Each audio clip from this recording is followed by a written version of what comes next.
नमस्कार साथियों, स्वागत करता हूं अपने YouTube channel M with Devendra sir में। आज हम पाषाण काल का अध्ययन करेंगे। स्टोन एज का बहुत ही इंटरेस्टिंग चैप्टर है और भारतीय इतिहास में अगर हम देखें तो पहले चैप्टर स्टोन एज ही होता है। तो चलिए शुरू करते हैं आज का ये वीडियो।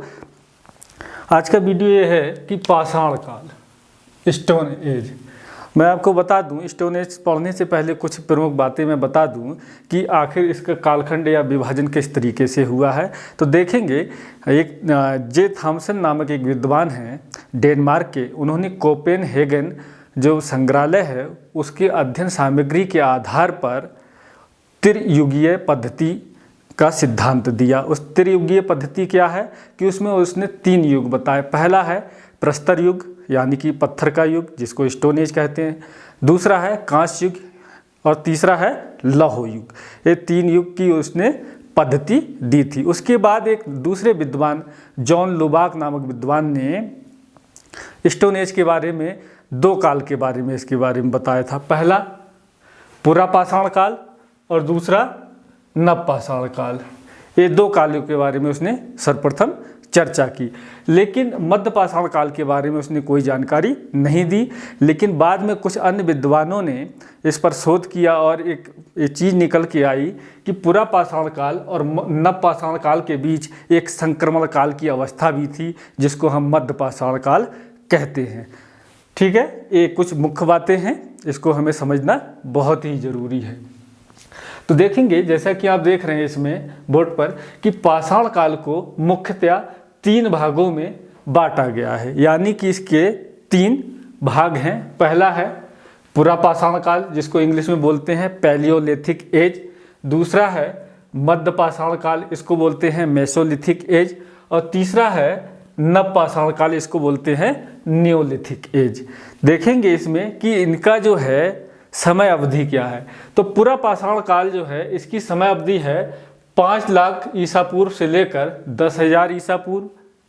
मध्यपाषाण काल की जो समय अवधि है 10,000 ईसा पूर्व से 6,000 ईसा पूर्व।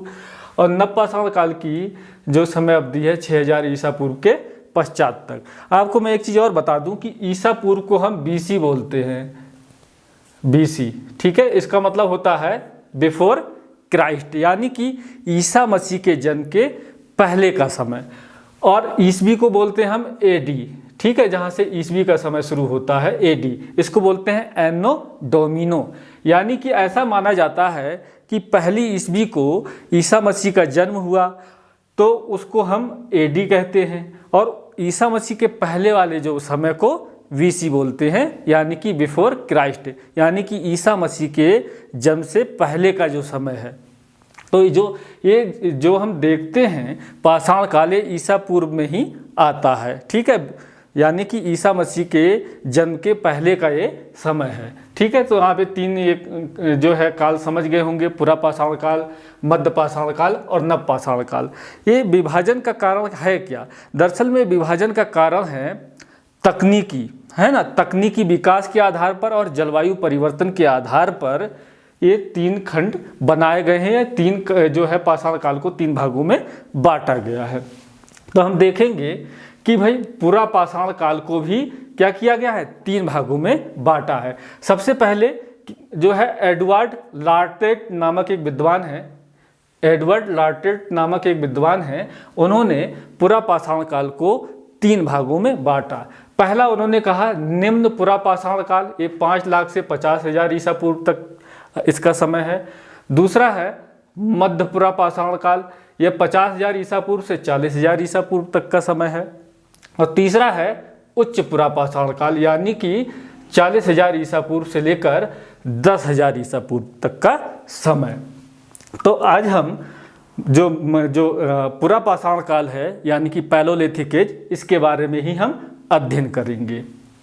ठीक है, तो देखेंगे कि पुरापाषाण काल के बारे में सर्वप्रथम जानकारी कौन देता है। तो देखेंगे कि रॉबर्ट ब्रसफूट नामक एक विद्वान है। ये मुख्य रूप से ये भूवैज्ञानिक हैं और साथ ही साथ ये पुरातत्वविद भी हैं। तो इन्होंने क्या किया कि 1863 में पल्लवरम जो है एक जगह है, पल्लवरम एक जगह है मद्रास के पास में। ठीक है, मद्रास के पास में है जगह, और मद्रास किस में आता है, तमिलनाडु में आता है। तमिलनाडु, है ना। मद्रास को बोलते हैं चेन्नई, ठीक है। तो ये पलवरम नामक स्थान के पास से उन्होंने एक हस्त कुठार यानी कि कुल्हाड़ी, जिसको हम हैंड एक्स बोलते हैं, वो प्राप्त किया। और यहाँ से ही पुरापाषाण काल के जो है साक्ष्य इन्होंने ही सबसे पहले जो है खोजा, और यहीं से पुरापाषाण काल की शुरुआत हुई भारतीय परिप्रेक्ष्य में। तो देखेंगे रॉबर्ट ब्रूसफूट को भारतीय प्रागैतिहास का जनक कहा जाता है। ये क्वेश्चन एक दो बार आ चुका है। हमें एक भी ध्यान रखना है कि भारतीय प्रागैतिहास का जनक रॉबर्ट ब्रूसफूट है।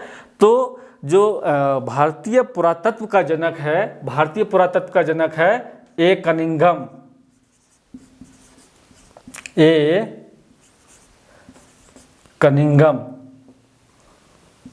कनिंघम क्या है? भारतीय पुरातत्व का जनक है। ये कन्फ्यूजन हो जाता है कई बार कि भारतीय प्रागैतिहास का जनक और भारतीय पुरातत्व का जनक कौन है। तो भारतीय प्रागैतिहास का जनक है रॉबर्ट ब्रूसफूट और भारतीय पुरातत्व का जनक है ए कनिंघम। तो देखेंगे पुरापाषाण काल, जैसे कि मैंने आपको बताया, इसको 3 खंडों में बांटा गया है। तो पहला जो इसका खंड है निम्न पुरापाषाण काल बोलते हैं, या इसको कई बार पूर्व पुरापाषाण काल भी बोलते हैं, लोअर पैलियोलिथिक एज, ठीक है।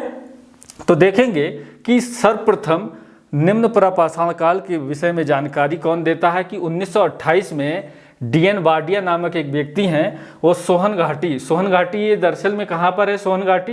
ये सोहन घाटी है पश्चिमी पंजाब पाकिस्तान में। तो वहाँ पर एक क्या करते हैं, सर्वप्रथम उत्खनन का कार्य करवाते हैं, ठीक है। तो यहाँ से ही जो है निम्न पुरापाषाण काल की जो है जानकारी मिलना शुरू होती है। अब देखेंगे कि प्रत्येक कालखंड की अपनी कुछ विशेषताएं हैं। चूँकि इस समय हम देखेंगे कि आदि मानव का जो जीवन है वो मुख्यतः पत्थर पर निर्भर है। अगर देखें कि वो पत्थर के औजार के माध्यम से क्या करता है, शिकार करता है और पत्थर की गुफाओं में रहता है। और एक चीज़ और ध्यान देनी है कि जो तत्कालीन मानव है, आदि मानव है, वो ज़्यादातर देखेंगे कि नदी घाटी के आसपास निवास करता है। चूँकि नदी घाटी के आसपास निवास कर रहा है तभी उसके पास पत्थर की उपलब्धता भी है, समझ रहे हैं। तभी वो पत्थर की उपलब्धता के आधार पर जो है अपनी दिनचर्या को आगे बढ़ाता है। तो देखेंगे कि हर एक कालखंड में अलग अलग उपकरण हैं। तो यहाँ पर एक उपकरण है क्रोड उपकरण, जो निम्न पुरापाषाण काल में क्रोड उपकरण की ही प्रधानता है। इसको कोर उपकरण भी कहते हैं। और साथ ही साथ यहाँ पर देखेंगे कि इसमें फ्लैक उपकरण का सीमित प्रयोग शुरू हो जाता है, जिसको बोलते हैं हम सल्क उपकरण, है ना। ये भी सीमित मात्रा में होता है, लेकिन मुख्य रूप से कौन बना रहता है इसमें? क्रोन जो उपकरण है इसकी उपलब्धता बनी रहती है या इसकी प्रधानता रहती है, ठीक है। अब देखेंगे जो क्रोन उपकरण है ये बेसिकली है क्या। जैसे कि देखेंगे आप कि जो क्रोन उपकरण होता है वो पत्थर है, और पत्थर को क्या है, तोड़ के उसको पैना बनाया जाता है, धारदार बनाया जाता है, उसको ही हम कहते हैं क्या, क्रोन उपकरण। अब ये बनता किससे है, इसमें किस तरीके की कच्चे जो है माल का प्रयोग होता है, यानी किस तरीके के पत्थर से ये बनाया जाता था ये निम्न पुरापाषाण काल में। तो यहाँ पर यूज होता था क्वार्टजाइट पत्थर, इसको स्फटिक पत्थर भी कहते हैं। फिर हम देखेंगे इस कालखंड की एक और विशेषता है, वो ये है कि आग की खोज हो जाती है, यानी कि आग का आविष्कार होता है। आग का आविष्कार तो यहाँ हो रहा है निम्न पुरापाषाण काल में, लेकिन इसका उपयोग होगा कब, नवपाषाण काल में, ठीक है। और देखेंगे कि आदि मानव का इस समय जो है शिकारी की भूमिका में है, यानी कि वो जंगली जानवरों का शिकार करता है, किसके लिए, भोजन सामग्री के लिए, ठीक है, यानी कि हंटर की भूमिका में है। और दूसरा है खाद्य संग्राहक है। खाद्य संग्राहक का मतलब ये हुआ कि आदि मानव जो आसपास के जो जंगल हैं उनसे कंदमूल फल इकट्ठा करता था, ताकि वो अपनी जो कह सकते हैं भोजन सामग्री उससे प्राप्त कर पाए, ठीक है। तो ये ध्यान रखना है। और ये जो शिकारी और खाद्य संग्राहक की भूमिका है ये पूरे अगर आप देखेंगे तो मध्यपाषाण काल तक ये बनी रहती है। चूँकि अगर आप देखें कि मानव यहाँ पर यायावार जीवन जीता है, यानी कि घुमक्कड़ी का जीवन जीता है ना, खाना बदोश का जीवन जीता है, यहाँ पर वो कृषि कार्य से परिचित नहीं हो पाता है। जब कृषि कार्य से परिचित नहीं हो पाता है तो वो आत्मनिर्भर नहीं हो पाता है और पूरी तरीके से किस पर निर्भर रहता है, शिकार पर और खाद्य संग्राहक पर। ठीक है, इसमें अभी एक नवीन शोध हुआ है कि जो मानव है वो शिकार की अपेक्षा, यानी कि जंगली जानवरों के शिकार की अपेक्षा खाद्य जो खाद्य संग्राहक की भूमिका उसकी ज़्यादा थी, यानी कि जो कंदमूल फल हैं उन पर निर्भरता ज़्यादा थी। ये इसलिए ऐसा कहा गया है नवीन शोध में कि इसमें बताया गया है कि जो जंगली जानवर हैं यदि उसका शिकार किया जाता है मांस के लिए तो मांस कुछ ही दिन चल सकता है, 2 दिन या 1 दिन मुश्किल से मुश्किल, लेकिन जो कंदमूल फल हैं वो थोड़ा ज़्यादा दिन तक चल सकते हैं ना। तो ये बात अभी निकल कर आई है। अब देखेंगे प्रमुख औजार कौन से हैं, मतलब किस तरीके के औजार हैं। तो है पेबुल, बटाकिस्म, ये 2 तरीके के औजार हैं। पेबुल जिसको हम बटाकास्म बोलते हैं, बटिकास्म बोलते हैं। ठीक है, दूसरा है एस्यूलियन, है ना। ये 2 तरीके के औजार हैं। तो पेबुल कैसे औजार हैं? पेबुल ऐसे औजार हैं, देखेंगे एक ऐसा पत्थर जो नदी के पानी की धार से क्या हो गया है, चिकना हो गया है, उसमें धार हो गई है। ठीक है, उसको पेबुल कहते हैं। इसमें भी 2 तरीके के हैं, 2 तरीके के औजार हैं। एक पहला है चापर। चापर एक ऐसा औजार है जिसमें पत्थर को एक तरफ से क्या है, धारदार बनाया जाता है, यानी कि चापर वाले जो औजार है उसमें एक तरफ धार रहती है, इसको हम खंडक भी बोलते हैं। और चापिंग में क्या होता है, चापिंग में दोनों साइड में धार होती है। ठीक है, इसको हम गड़ासा बोलते हैं। ये आप समझ गए होंगे। अब है एस्यूलियन। एस्यूलियन संस्कृति भी बोलते हैं। दरअसल में एस्यूलियन संस्कृति इसलिए बोलते हैं क्योंकि जो हस्त कुठार जो हैंड एक्स है इसको एस्यूलियन कहा जाता है और ये कहाँ पर पाए गए हैं, ज़्यादातर दक्षिण भारत की तरफ पाए गए हैं। और इसमें दूसरा एक औजार है विदारक, जिसको क्लीवर कहा गया है, ये मुख्य रूप से औजार है। फिर है खुरचनी, बेधनी, तक्षणी और बेधक।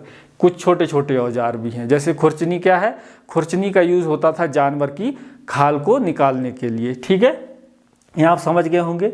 अब देखेंगे ये सब चीज़ तो आपको समझ गए कि भाई कौन सा उपकरण की प्रधानता थी और किस तरीके के कच्चे माल का उपयोग किया जाता था, उसमें कौन सा होता था, उसकी किस्म क्या होती थी पत्थर की, वो थी क्वार्टजाइट। आप ये समझ गए हैं। अब हम देखेंगे औजार निर्माण के केंद्र कौन कौन से थे निम्न पुरापाषाण काल में। तो पहला देखेंगे इसामपुर। इसामपुर जो है कर्नाटक में एक जगह है और ये हुसुंगी घाटी में एक जगह है इसामपुर। तो ये औजार निर्माण का एक प्रमुख केंद्र था। दूसरा है मोगरा पठार। मोगरा पठार जो है राजस्थान में एक जगह है जोधपुर के निकट। ये भी औजार निर्माण का प्रमुख केंद्र था निम्न पुरापाषाण काल का। ठीक है, फिर है पैंसरा। पैंसरा एक जगह है बिहार में, ये भी औजार निर्माण का एक प्रमुख केंद्र था। ठीक है, ये आप समझ गए होंगे। यहाँ से क्वेश्चन पूछा गया है, इसामपुर वाला पूछा गया है पहले क्वेश्चन। ठीक है, अब चलते हैं कि अब हमने ये जान लिया कि भाई क्या क्या ये विशेषताएं हैं, क्या क्या चीज़ें हैं, लेकिन अब हमने जानना है कि पूरे भारतवर्ष में इसके स्थल कहाँ कहाँ मिले हैं निम्न पुरापाषाण काल से संबंधित जो स्थल हैं। तो देखेंगे उत्तरी क्षेत्र में, जैसा कि मैंने आपको पहले बताया सोहन घाटी, ये पश्चिमी पंजाब में है। और पश्चिमी पंजाब कहाँ पर है, पाकिस्तान में। ठीक है, यहाँ पर मैं जैसा कि मैंने आपको बताया कि डी एन बार्डिया ने सबसे पहले यहाँ पर उत्खनन किया था। फिर है पिंडी घेब। पिंडी घेब में जो टाड नामक एक विद्वान है उन्होंने यहाँ पर उत्खनन करवाया था। और एक स्थल आता है यहाँ पर चौतरा। चौतरा जो स्थल है वो भी सोहन घाटी का ही स्थल है और यहाँ से एक हैंडेक्स प्राप्त होता है और ये उत्तर और दक्षिण परंपरा का मिलन स्थल कहलाता है। कौन, चौतरा। ये क्वेश्चन आया हुआ है, ध्यान रखना है इसको आपको। फिर है पहलगांव। पहलगांव कश्मीर में एक स्थल है और इसका जो उत्खनन किया था, यहाँ पर जो खोज की थी वो है HD संकालिया नामक विद्वान ने। ठीक है, तो ये उत्तरी क्षेत्र पर इतने स्थल हैं प्रमुख। फिर हम चलेंगे, एक स्थल और है बेलन घाटी। बेलन घाटी जो है उत्तर प्रदेश में एक स्थल है और यहाँ से 44 जो है 44 इस बेलन घाटी में 44 स्थल मिले हैं और इसका जो अगर देखें उत्खनन कार्य किसने कराया था, तो कराया था यहाँ पर जी.आर. शर्मा ने। जी.आर. शर्मा नामक विद्वान ने यहाँ पर उत्खनन कार्य कराया था। और देखते हैं कि बेलन घाटी को क्या कहा जाता है। बेलन घाटी को कहा जाता है भारतीय प्रागैतिहास का टेक्स्ट बुक। ये क्वेश्चन आ गया है, ठीक है, ये क्वेश्चन अभी पूछा गया है 2019 में। फिर आप देखेंगे पश्चिमी क्षेत्र में कौन कौन से आएंगे स्थल, तो पश्चिमी क्षेत्र में है डीडवाना, मोगरा पठार है ना, जो जोधपुर के पास में है। फिर है सिंगी तालाब। ये तीनों स्थल राजस्थान में हैं, ठीक है। फिर है सौराष्ट्र, भद्दर घाटी, समलियाला, ये गुजरात के 3 स्थल हैं। फिर देखेंगे हम चिरकी, नेवासा, बोरी, भदने, ये 4 स्थल महाराष्ट्र में पाए गए हैं, ठीक है। बोरी से मैंने आपको बताया था, जब मैं पहला मेरा वीडियो इस पे आया था तो मैंने बताया था यहाँ पर भी जो है पत्थर के उपकरण मिले हैं, ठीक है। फिर है मध्य क्षेत्र। मध्य क्षेत्र में देखेंगे हम नर्मदा नदी घाटी का जो क्षेत्र है मध्य प्रदेश में, वहाँ पर एक स्थल है हथनौरा। हथनौरा से हमें होमो इरेक्टस का साक्ष्य मिलता है, पहले वीडियो में मैंने बताया हुआ है। फिर है टी नरसिंहपुर, और सोन घाटी में एक स्थल आता है, कौन सा, सिंघावल। और फिर उसके बाद देखेंगे बाघोर, और फिर भीमबेटका। भीमबेटका से पुरापाषाण काल के तीनों जो उपचरण हैं, जिसमें कहेंगे निम्न पुरापाषाण काल, मध्य पुरापाषाण काल और उच्च पुरापाषाण काल, इन तीनों कालों का यहाँ पर अवशेष मिलते हैं। और यह इसलिए भी बहुत महत्वपूर्ण है कि भीमबेटका में जो गुफा है वहाँ पर गुफा चित्र मिले हुए हैं, और तत्कालीन मानव के जो मनोभावों को दर्शाता है। और ये चित्र बने हुए हैं वो किस तरीके के चित्र हैं, वो उसमें एक दीवार पर बने हुए हैं ना, वो कुछ ना कुछ कुछ संकेत देना चाहते हैं, कुछ कहना चाहते हैं, कुछ अपनी अभिव्यक्ति उसमें दर्ज कराना चाहते हैं, ठीक है। इस तरीके की वहाँ पर है, इस तरीके का भीमबेटका में देखने को मिलता है। और फिर आप देखेंगे जो चित्र बने हुए हैं वो गहरे हरे और लाल रंग के बने हुए हैं, ठीक है। ये भीमबेटका है कहाँ, भीमबेटका है रायसेन जिला है मध्य प्रदेश का, वहाँ पर है। और सबसे पहले भीमबेटका जो गुफा है इसकी खोज की थी 1958 में B.S. बाकणकर, ये विद्वान हैं, इन्होंने इसकी खोज की थी, ठीक है। ये क्वेश्चन पूछा गया है पिछली बार UPPCS में। फिर आप देखेंगे पूर्वी क्षेत्र। पूर्वी क्षेत्र में है पैसरा। पैसरा एक जगह है मुंगेर डिस्ट्रिक्ट में, बिहार में। और यहाँ पर प्राचीन झोपड़ियाँ और अस्थायी निवास के साक्ष्य मिले। ये थोड़ा अपने आप में अपवाद है, जैसा कि हम जान रहे हैं कि निम्न पुरापाषाण काल में आदि मानव खानाबदोश जीवन जीता है, ठीक है ना, स्थायी जीवन के साक्ष्य नहीं मिले हैं। लेकिन ये वाला जो स्थल है पैसरा, ये यहाँ पर कुछ जो इस तरीके के साक्ष्य मिलते हैं कि यहाँ पर कुछ स्थायित्व आ रहा था, ठीक है। चूँकि झोपड़ियाँ बनाने का मतलब ये हुआ कि यहाँ पर जो है स्थायी निवास के जो है प्रारंभिक अवस्था है, ठीक है। फिर देखेंगे आप सिंहभूम जिला है बिहार का, ये पूर्वी क्षेत्र में आता है, ठीक है ना। ये भी एक स्थल मिला है यहाँ से निम्न पुरापाषाण काल का।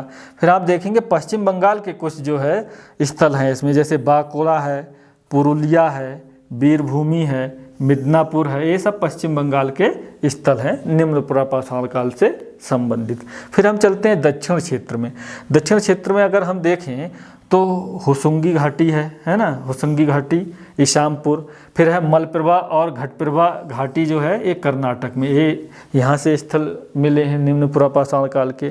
फिर आप देखेंगे कि तमिलनाडु के कुछ क्षेत्र हैं। तमिलनाडु के जो क्षेत्र हैं जैसे कोटलियार नदी घाटी का क्षेत्र है, पल्लवरम है ना। पल्लवरम से जैसे कि मैंने आपको बताया था कि पल्लवरम नामक स्थान से रॉबर्ट ब्रूसफूट ने क्या है एक हैंडेक्स को प्राप्त किया था। फिर अत्रम्पक्कम है, बदमदुरै है और गोडियम गुफा, ये सब जो स्थल हैं निम्न पुरापाषाण काल से संबंधित हैं और ये तमिलनाडु में हैं। फिर आप देखेंगे गिदलूर, नेल्लोर, ये आंध्र प्रदेश में कुछ स्थल मिले हुए हैं। ऐसा माना जाता है कि जो निम्न पुरापाषाण काल में जो स्थल तो पूरे भारतवर्ष में मिले हैं, लेकिन गंगा यमुना दोआब में स्थल नहीं मिला है। केरल में नहीं मिला है और पूर्वोत्तर भारत में भी स्थल नहीं मिले हैं। लेकिन यहाँ पर एक अपवाद है। अपवाद है क्या कि गंगा यमुना दोआब में एक स्थल है कालपी, ये उत्तर प्रदेश का एक स्थल है कालपी, ये यहाँ पर मिला हुआ है। तो ये ध्यान रखना है, ये फैक्ट बहुत ही महत्वपूर्ण है। तो आज की वीडियो में इतना ही, निम्न पुरा पाषाण काल से ही संबंधित मैंने आपको बताया है। और अगले वीडियो में हम जो पुरा पाषाण काल के जो दो उपखंड हैं इसके बारे में हम चर्चा करेंगे। इसमें एक चीज़ और मैं बताना चाहता हूँ कि जब हम इतिहास का अध्ययन करते हैं तो हमें ध्यान रखना पड़ता है कि जो इतिहास में सामाजिक, आर्थिक, राजनीतिक बदलाव और जो निरंतरता के तत्व हैं उनको हमें ध्यान में रख के अध्ययन करना होता है। तिथियों पर हम बहुत ज़्यादा नहीं भागते हैं। ध्यान रखना है, जो भी बदलाव आता है इतिहास में वो तकनीकी के रूप में आता है बदलाव, ठीक है। तो ये आप समझ गए होंगे। तो लिहाजा अगर आप ये समझ गए हैं, इसका एक बार पुनः इसको अच्छे से देख लीजिएगा, समझ लीजिएगा और इसको नोट कर लीजिएगा कॉपी में। चूँकि ये थोड़ा सा लगता है कि कई किताब में अलग थलग चीज़ें दी गई हैं तो यहाँ पर भूलने की संभावना रहती है। तो आज की वीडियो में इतना ही। अगर आपको मेरा ये वीडियो पसंद आया हो तो चैनल को सब्सक्राइब कर लें। मेरा चैनल का नाम है एम विद देवेंद्र सर, और बेल आइकन को दबा दीजिए ताकि आपको जो भी नया वीडियो आए उसका नोटिफिकेशन मिल जाए।